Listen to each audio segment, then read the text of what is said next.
Saudações a você que busca, pois de tanto buscar um dia vai encontrar, e depois da estupefação ficará maravilhado e passará a reger o universo. Sejam bem-vindos. Neste vídeo intrigante, apresentamos uma análise filosófica da palestra A Hora Zero do Espírito, feita por Jan Val Elam.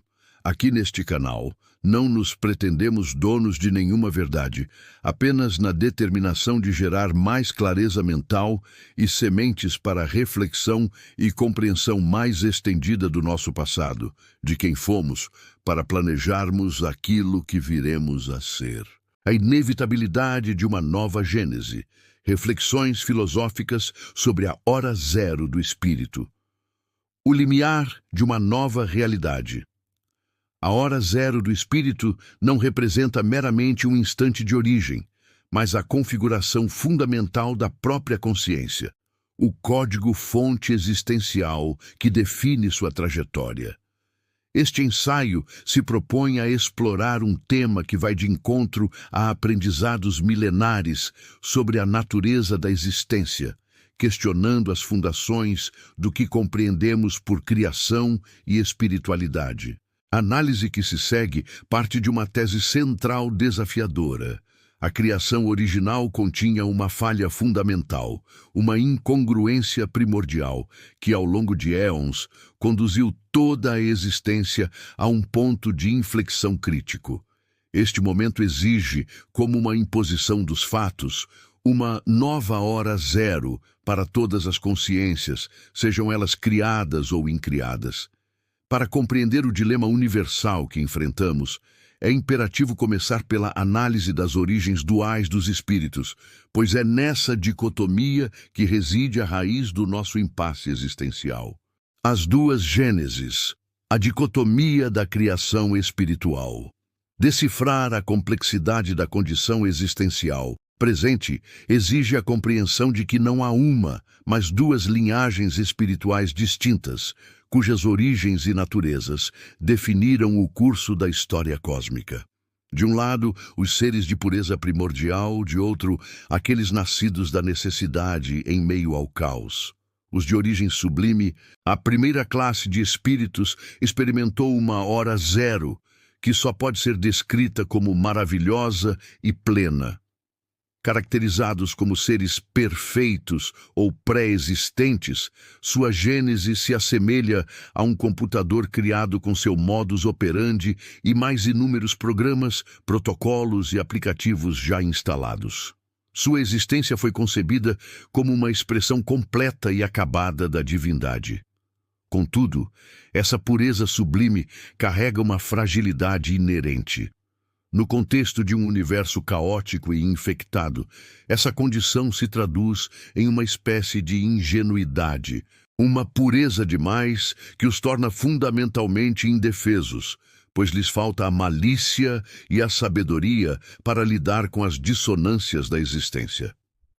Os nascidos da necessidade. A segunda classe de espíritos, que inclui a humanidade, não nasceu de um projeto sublime, mas como uma solução para um problema inesperado na criação. Foram criados simples e ignorantes por necessidade, não por desejo divino. Sua hora zero foi desprovida de celebração, análoga a um computador formatado apenas com um sistema operacional básico, sem aplicativos.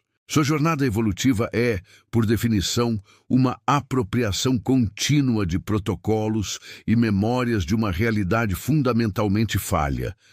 Desde o reino mineral até a complexidade da consciência humana, esses seres colecionaram os códigos de um universo marcado pela predação, pelo sofrimento e pelo caos, carregando um fardo memorial que hoje define sua condição. A existência simultânea dessas duas classes de espíritos é o testemunho vivo da incongruência primordial que as originou. A incongruência primordial e a matemática da vida. A criação, que deveria ser a expressão da perfeição, foi marcada por uma incongruência, o X, na equação da vida. Este enigma transformou a simplicidade divina, comparável à clareza de 2 + 2 = 4, em uma complexidade assustadora, análoga à introdução de letras na matemática, a plus m eis z, que torna o cálculo um enigma. Essa complicação primordial introduziu o sofrimento como uma constante universal e se reflete até mesmo na ciência contemporânea, que ainda não consegue unir a teoria da relatividade e a física quântica em uma única equação.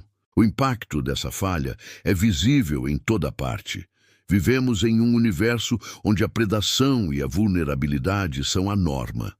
Na natureza, todas as espécies que surgiram para a vida, todas são predadoras, ou então outras foram criadas para serem destruídas e comidas. Diante dessa realidade, a palavra perfeição para descrever o Criador ou a criação torna-se, no mínimo, desonesta com os fatos. Essa falha original não é um mero detalhe teológico. Ela gerou consequências concretas que, bilhões de anos depois, nos levaram a um beco sem saída existencial. O ponto de inflexão, a necessidade de uma nova hora zero. O momento atual da eternidade não é apenas mais um capítulo na história cósmica, é um ponto de inflexão crítico e inadiável. A continuidade do status quo tornou-se sinônimo de colapso. A causa imediata dessa crise é uma infecção universal que transcendeu todas as barreiras. A pulsação incessante das consciências humanas, marcada pelo estresse extremo do sofrimento, da dor e da tortura, maculou os elétrons a um nível tão profundo que perfurou todas as blindagens quânticas. Este fenômeno unificou toda a existência, dos paraísos mais puros aos recônditos do caos, em um barco só problemático. A nova hora zero não é, portanto, um decreto divino ou uma escolha, mas uma imposição dos fatos. A existência chegou ao fundo do poço. A metáfora é clara. Para baixo não vai. Que fica na horizontalidade do fundo do poço onde se chegou também é insuportável. Ou vai para cima ou não vai. Essa nova gênese é mandatória e universal. Ela se impõe a todos os espíritos, tanto aos puros, cuja perfeição se mostrou inadequada, quanto àqueles que evoluíram no caos, cujo fardo se tornou insustentável.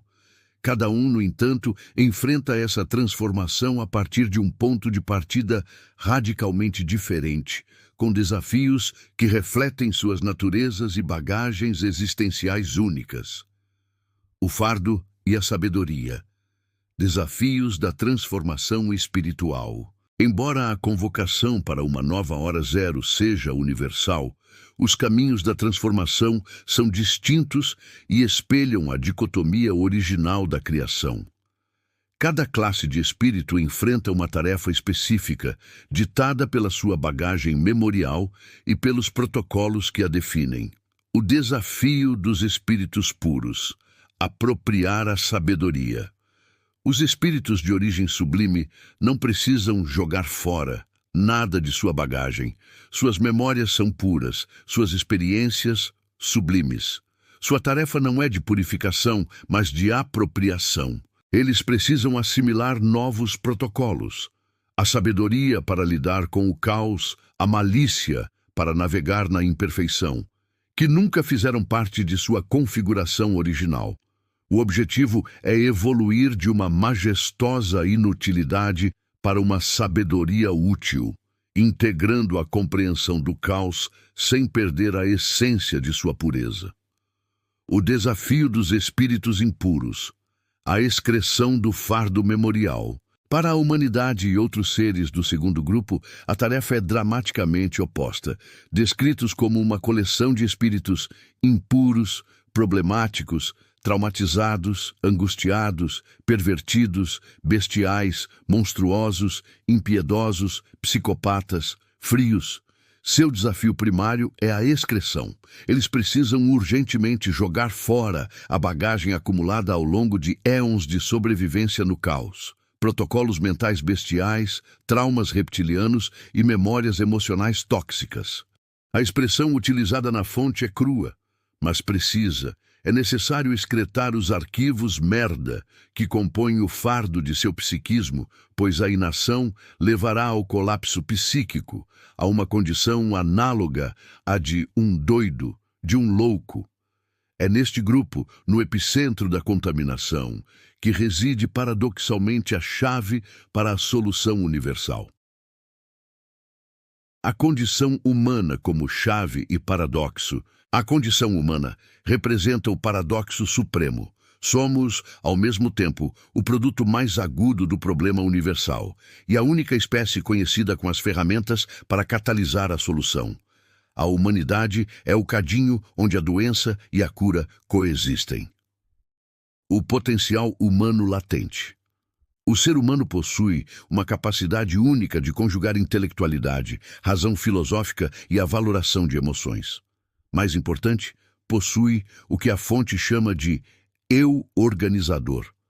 A consciência de si que pode ativamente gerir e modificar seus próprios protocolos internos. Assim como o cursor de um mouse seleciona arquivos em um computador, o eu humano pode, através do discurso interior e da vontade, influenciar diretamente o seu epigenoma. Esta capacidade transforma a predisposição genética em mera sugestão, pois o epigenoma obedece ao eu. A ciência do epigenoma abre uma porta formidável, confirmando que o ser humano é o que ele quiser ser. A importância fundamental da dignidade e da decência. No entanto, essa poderosa ferramenta só se torna eficaz quando operada a partir de uma base específica, a dignidade. A dignidade aqui não é uma mera convenção social, mas uma sensação filosófica e uma vibração quântica essencial.